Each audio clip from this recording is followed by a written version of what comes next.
तो IBS 24 जिला चौपाल कल आज और कल सरगुजा अंबिकापुर के इस मंच पर हम अपने फर्स्ट पैनल के साथ में जुड़ रहे हैं। हमारे साथ इस मंच के ऊपर श्री पंकज कमल जी हैं, DFO साहब, वनों की संपदा को आप सुरक्षित करते हैं। नमस्कार, स्वागत है आपका इस मंच के ऊपर। हमारे साथ मंच पर है डॉक्टर P सिसोदिया जी, मुख्य चिकित्सा एवं स्वास्थ्य अधिकारी, आपके ज़िले में स्वास्थ्य सेवाओं को ये पूरी तरह रक्षित करते हैं। बहुत स्वागत है आपका। डॉक्टर संजय गोहे जी, ज़िला शिक्षा अधिकारी के तौर पर यहाँ के बच्चों में यहाँ की शिक्षा की जिम्मेदारी संभालते हुए अलग जगाते हैं। और श्री सत्य प्रकाश जी, पेशे से इलेक्ट्रिक इंजीनियर और अभियंता के तौर पर आपके अनुभवों को हम यहाँ साझा करेंगे। बहुत स्वागत है आपका। चलिए पैनल पे चर्चा की शुरुआत हम करते हैं। सबसे पहले, चूँकि हम इस इलाके में जब आते हैं तो शिक्षा से आप किसी भी समाज को बना सकते हैं, तो यहीं से हम अपने चर्चा को भी आवाज़ देते हैं। गोहे साहब, आज के दौर में शिक्षा में नई एजुकेशन पॉलिसी का बड़ा महत्व है। सबसे पहले एक ओवरलुक अगर आप देखें अपने कार्यकाल का, आपको क्या लगता है अभी ज़िला अपनी विकास यात्रा में शिक्षा के लिहाज से किन कामों को कर रहा है, किन में अग्रणी है, किन में आप कामों की ज़रूरत महसूस करते हैं, क्या खास हो रहा है? नई शिक्षा नीति 2020 लागू हो गई है और उसी के अनुरूप 2023-24 में कार्य प्रारंभ किया जाएगा। और वर्तमान में जो शिक्षा पद्धति है उसमें सीधे हायर सेकेंडरी स्कूल 12वीं बोर्ड का आयोजन किया जाएगा और अलग अलग नवाचार इसमें रखे गए हैं और व्यावसायिक पाठ्यक्रम में को इसमें ज़्यादा जोर दिया गया है, तो उसी के तारतम्य में कार्य किया जाएगा। अभी हमने देखा है कि कोविड के समय बच्चे पढ़ाई में काफ़ी पीछे हो गए। उनको, ये केवल आपके ज़िले की नहीं, पूरे प्रदेश बल्कि देश की, कहीं दुनिया भी कहें तो अतिशयोक्ति नहीं होगी, सभी बच्चों के साथ दिक्कत आई। कैसे वो कोर्स का मिलान कर रहे हैं, कैसे आप उनको लेवल पर लाने के लिए प्रयास कर रहे हैं? वर्ष 19 और 20 कोविड के कारण शिक्षा का स्तर काफ़ी गिर गया था।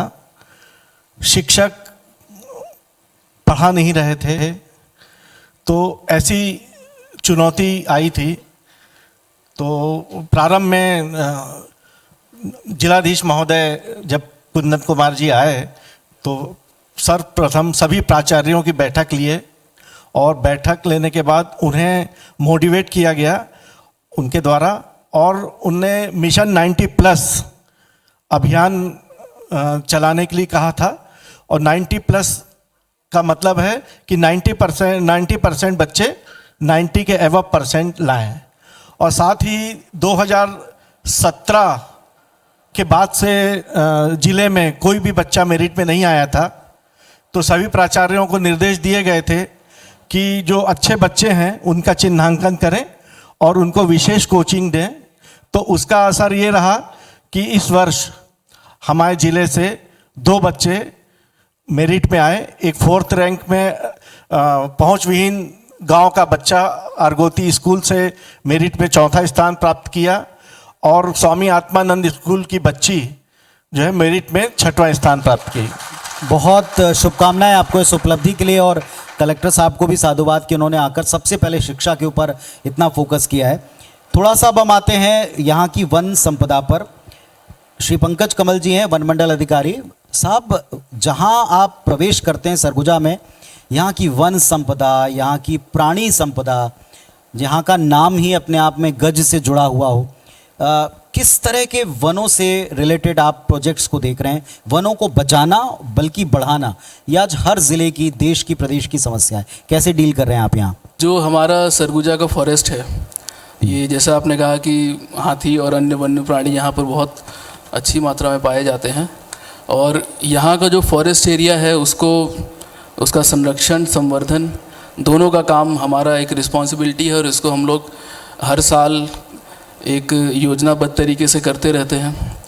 तो वन क्षेत्र में जैसे वृक्षारोपण कराना और वन क्षेत्र में अतिक्रमण और इस तरह की घटनाओं को रोकने का प्रयास किया जाता है और लोगों को ज़्यादा से ज़्यादा जागरूक किया जाता है कि आप जो वन से एक अप्रत्यक्ष उनको इतने फ़ायदे मिल रहे हैं, स्वच्छ हवा मिलती है, स्वच्छ पानी मिलता है, बहुत सारे लघु वनोपज हैं, उसको भी आज हमारी गवर्नमेंट MSP रेट पे ख़रीद रही है लगभग 65 प्रकार के वनोपज। और एक अभी हम लोग जो प्रयास कर रहे हैं कि हमारे जो फॉरेस्ट एरिया में इको टूरिज़म को भी हम लोग बढ़ावा दें। तो किसी तरह से जो भी फॉरेस्ट पे डिपेंडेंट लोग हैं उनका एक जो आजीविका है उसमें संवर्धन हो, तो हम खुद भी वनों को संरक्षित और संवर्धन करें उनका, और साथ में जो लोग हैं वो भी उसमें हमारा ज़्यादा से ज़्यादा सहयोग करें। तो उस दिशा में हम लोग काम करते हैं। यहाँ वनवासी आदिवासी भी बहुत ही अधिक संख्या में, इनके साथ में शुरुआत में हमने कुछ ज़िलों में, हमने कहा ना कि हम कई ज़िलों में गए, कुछ जगहों के ऊपर दिक्कतें गई। आपका अनुभव कैसा है? क्या यहाँ आदिवासियों को लेकर, वनोपज संग्रहण को लेकर, प्राणियों के साथ उनके तालमेल को लेकर, सामंजस्य को लेकर आपको कोई बड़ी चुनौती नज़र आई है? यहाँ पर वैसे भी ट्राइबल ज़िला है और यहाँ पर PVTG ग्रुप्स भी हैं, और एक जो ह्यूमन एलिफेंट कॉन्फ्लिक्ट वाला इशू है, मानव हाथी द्वंद्व का, वो यहाँ पे एक बहुत बड़ा चैलेंज है। क्योंकि अभी आप देखें तो रिलेटिवली नया है हाथियों का आगमन इस क्षेत्र में, बीच में नहीं थे, फिर पिछले 2-3 दशक से हाथी आए हैं, तो लोग उनके साथ थोड़ा जीना सीख रहे हैं। तो वो एक बहुत बड़ा चैलेंज है, कैसे हाथियों के साथ मैनेज करना। और फिर वनों में जितने भी हमारे आदिवासी हैं उनको अभी जैसे गवर्नमेंट ने सामुदायिक वन संसाधन अधिकार दिया है, तो हमारे ज़िले में भी लगभग 250 हम लोग सामुदायिक वन संसाधन अधिकार ग्राम सभा को दे चुके हैं, जिसमें ऑलमोस्ट 80,000 हेक्टेयर फॉरेस्ट एरिया, जो हमारा आधा फॉरेस्ट एरिया से ज़्यादा लोगों को दिया है। तो इसमें उनको बहुत सारे राइट्स मिलेंगे, वनों को मैनेजमेंट करने का भी उनको राइट मिलेगा। तो उस दिशा में भी काम किया जा रहा है। और जो भी ग्रामीण हैं उन लोग स्पेशली लघु वनोपज संग्रहण हो, चाहे ये तेंदुपत्ता का संग्रहण हो, उससे एक बहुत ही बड़ा एक उनको इनकम का सोर्स है। तो उसमें भी हम लोग जो डायरेक्ट बेनिफिट ट्रांसफ़र से उनको पैसा दिया जा रहा है, तो उसको भी अच्छे से करने का पूरा प्रयास रहता है। चलिए, मतलब आजीविका से जुड़ेंगे तो उनका जुड़ाव भी आपके और विभाग के साथ होगा, ये सोच इसके पीछे है। मैं चाहता हूँ ज़ोरदार तालियां बजाएं, क्योंकि ये सबसे इम्पॉर्टेंट होता है कि आप किसी योजना को बनाते समय उसका प्रैक्टिकल क्रियान्वयन करने में क्या प्रॉब्लम आएंगी उसके मुताबिक थोड़ा फ्लेक्सिबल रखें। अच्छी बात है। अब थोड़ा स्वास्थ्य की तरफ भी बढ़ते हैं। हमारे साथ में डॉक्टर P सिसोदिया साहब हैं, मुख्य चिकित्सा स्वास्थ्य अधिकारी। डॉक्टर साहब, कोविड के पहले, कोविड के बाद, पहले हम प्राथमिक, द्वितीय और तृतीय इस स्तर में देखा करते थे, लेकिन अब प्री कोविड और पोस्ट कोविड इस अंदाज में देखते हो। मैं हर बार ये बात मंचों पर ज़रूर पूछता हूँ, इतने लंबे तजुर्बे में आप कहाँ पाते हैं ज़िले को, प्री कोविड और पोस्ट कोविड? कोविड के काल में शायद एकमात्र ज़िला ऐसा था हमारा ट्राइबल क्षेत्र में, संभाग में, जहाँ पे आपको विश्वास नहीं होगा कि 30 लाख लोगों को हम लोगों ने चाहे इंजेक्शन लगाया, चाहे उनका जांच किया और चाहे उनको दवाइयाँ दी। These are all 9 data what I am giving you. 10 lakh हम लोगों ने टीके लगाए 10 लाख लोगों को, और वो भी 3 बार। और आपके उतने लोगों का जांच किया 10 लाख लोगों का कोविड में। लगभग 1100 लोगों को हमने आईसीयू में एडमिट करके देखा। हमारे प्राइवेट हॉस्पिटल्स ने उसमें काफ़ी योगदान दिया। और लगभग 14,000 लोगों को हमने डिफरेंट कैंप में रख के इलाज किया। क्योंकि ये संभाग का मुख्यालय था, ये काम हुआ। अब ये तो हमने बहुत सक्सेसफुल उसको ओवरकम किया। सबसे कम हमारा डेथ रेट रहा पूरे राज्य में।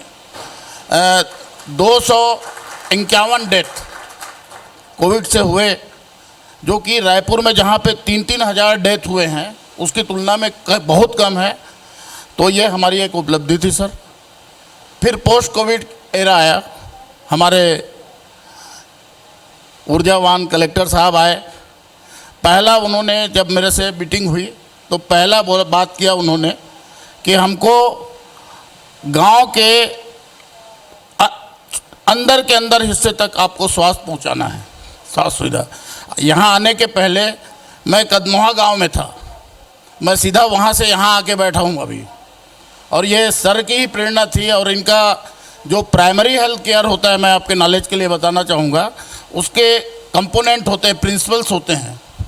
जिसमें सबसे इम्पोर्टेंट प्रिंसिपल होता है, आल्दो सब लोग डॉक्टर को, हेल्थ डिपार्टमेंट को ही बोलते हैं, लेकिन ऐसा नहीं है कि हम इंडिपेंडेंट कुछ कर सकते हैं।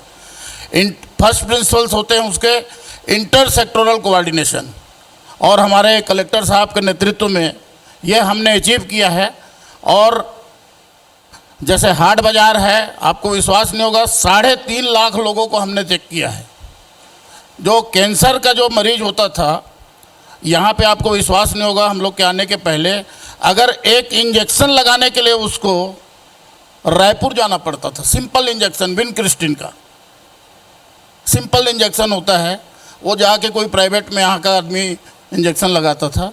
ऐसे 1100 लोगों का हमने उपचार किया है नवापारा पीएससी में। जोरदार तालियां इस बात की, बहुत जोरदार तालियां। डॉक्टर साहब, आजकल टेली मेडिसिन का भी बड़ा दौर चला है और ये कोविड काल ने हमको सिखाया।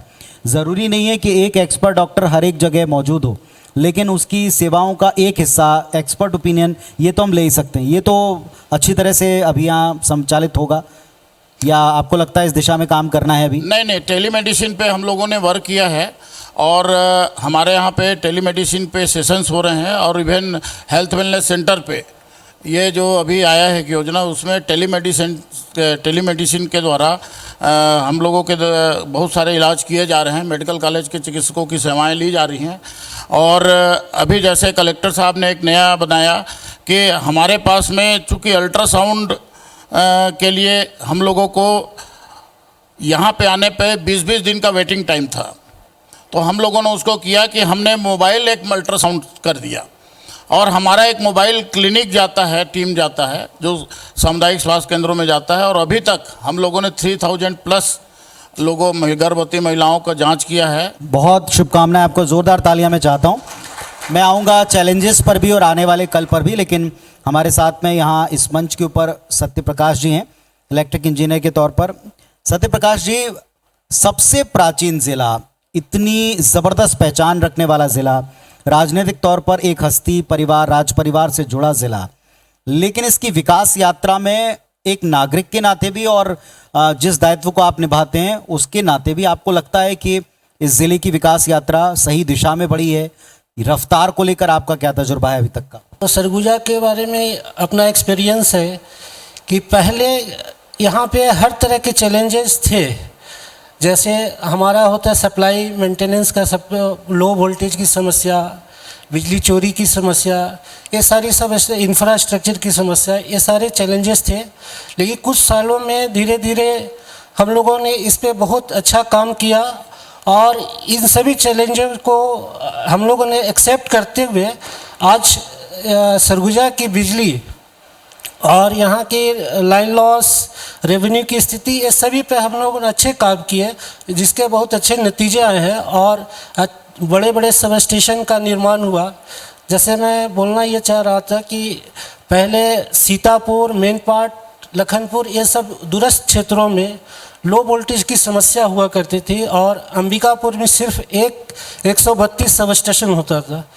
उसको देखते हुए हम लोगों ने कारावेल में 132 सब स्टेशन बनवाया, उदयपुर, सलका में 132 बनाया। तो इन सभी क्षेत्रों में लो वोल्टेज की समस्या बहुत हद तक हम लोगों ने निजात पा लिया है। और अब गिने चुने जो पारा मजरे टोले में थोड़ी सी समस्या है, उसके लिए हम लोगों ने योजना बनाकर उस पर कार्रवाई चालू कर दिए हैं, तो लो वोल्टेज की समस्या कुछ महीनों में पूर्ण रूप से समाप्त हो जाएगी। ऊर्जा की आवश्यकता दिनों दिन बढ़नी है। आप विकास मतलब ऊर्जा की ज़्यादा आवश्यकता, चाहे शहरीकरण करें, चाहे गांव में आप विकास ले जाएं, गांव में आप स्मार्ट क्लासेस बनाना चाहें, स्मार्ट हॉस्पिटल बनाना चाहें, तो ऊर्जा आवश्यकताएं बढ़ेंगी। उस दिशा में प्लानिंग है आने वाले कल को लेकर? हाँ, आप सही सवाल किए। अभी कुछ वर्ष पहले राजीव गांधी विद्युतीकरण में हर गांव में बिजली का विस्तार हुआ, फिर सौभाग्य योजना आया, हर घर बिजली दिए। उसके बाद मुख्यमंत्री मजरा टोला और मुख्यमंत्री शहरी विद्युतीकरण, ये सारे कार्य बड़े पैमाने पे हुए। तो इसके साथ हमारे को इंफ्रास्ट्रक्चर भी बढ़ाने की आवश्यकता हुई। पहले ज़िले में सब स्टेशन की संख्या कम थी, आज जैसे हमारे 33/11 के भी सब स्टेशन, 32 सब स्टेशन संचालित है।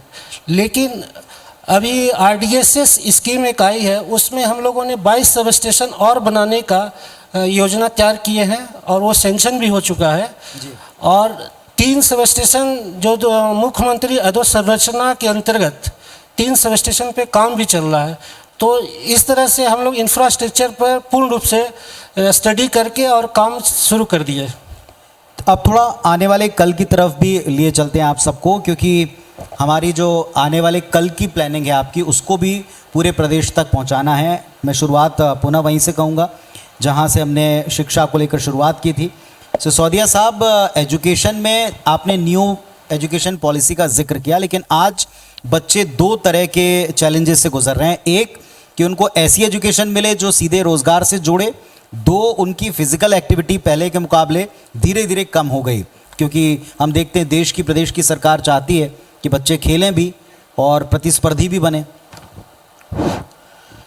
शासन ने एक योजना चालू की है, हर सैटरडे जो है वो बैगलेस डे है।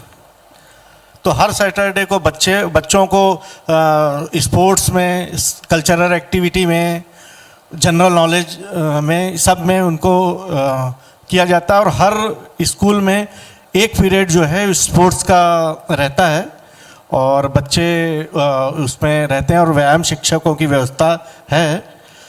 थोड़ी कमी है, उसको हमको बढ़ाना है। योगा और स्पोर्ट्स को आने वाले समय में हम उसको ज़्यादा वो महत्व देंगे।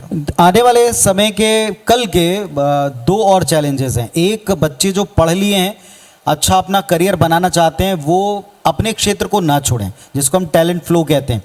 वो ना जाएं यहाँ से बाहर, यहीं सेवाएं दें तो उनके लिए उतने अवसर। और दूसरा, अगर वो बाहर जाते हैं तो पूरी तरह से कॉम्पिटिटिव बन पाएँ, चाहे वो भाषाई तौर पर हो, चाहे कंपटीशन में दिल्ली जाकर या रायपुर जाकर, बिलासपुर जाकर, भिलाई जाकर तैयारी से अधिक उनको यहाँ भी वो सारी चीज़ें मिल पाएँ। इस दिशा में क्या काम कर रहे हैं?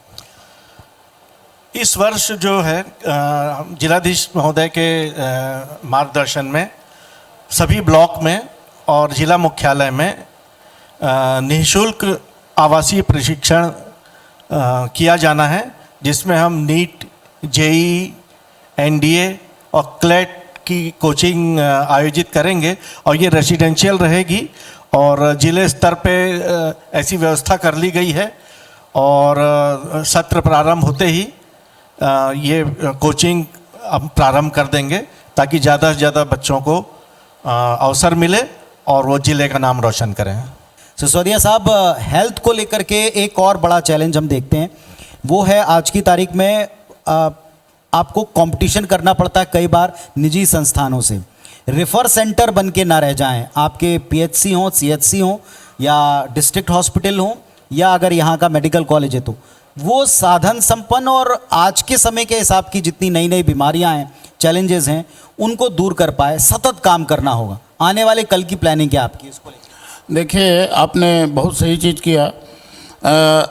इसके लिए वर्तमान में जो हमारा जिला चिकित्सालय संबद्ध मेडिकल कॉलेज है, उसमें हम लोगों ने जो रिफरल होते हैं उसके मुख्य कारण होते हैं इन्वेस्टिगेशंस मेनली। तो अभी तत्काल हम लोगों ने हमर लैब चालू किया है, उसमें 114 प्रकार के टेस्ट निःशुल्क किए जा रहे हैं। उसी तरीके से रेडियो डायग्नोसिस के क्षेत्र में अल्ट्रासाउंड, सीटी स्कैन और निश्चित रूप से मंथ ऑफ जुलाई तक ये ऑर्डर हो चुके हैं।